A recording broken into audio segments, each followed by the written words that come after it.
નમસ્કાર, સમાચારો સાથે હું છું જયેશ। ગાંધીનગરમાં દહેગામની જાંક જીઆઈડીસીમાં વીજ કરંટ લાગવાથી બેના મૃત્યુ નિપજ્યા છે। એક શ્રમિકને કરંટ લાગતા બચાવવા ગયેલા અન્ય શ્રમિકને પણ કરંટ લાગ્યો હતો।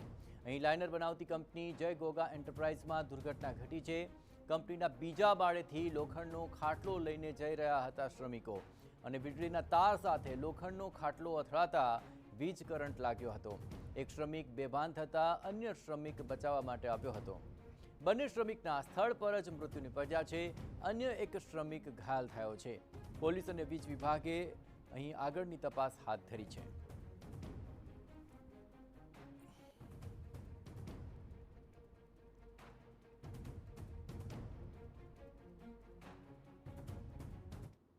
નાખ્યા પગાર આપીને કારીગરને છૂટા કર્યા હતા, પણ કારીગરની ટિકિટ કેન્સલ થઈ એટલે સવારે એ લોકો જતા હતા ગામડે અને એ લોકો એમનો પોતાનો માલ સામાન અહીંથી ઉતારીને અહીંથી રિક્ષામાં ખાટલો જતો નહોતો આમાં, એટલે એ લોકો રિક્ષામાં ડાયરેક્ટ નાખતા હતા અને અહીંથી 11 લાઇન છે ખાટલો લોખંડ અડી જતા બે જણા મૃત્યુ પામ્યા છે।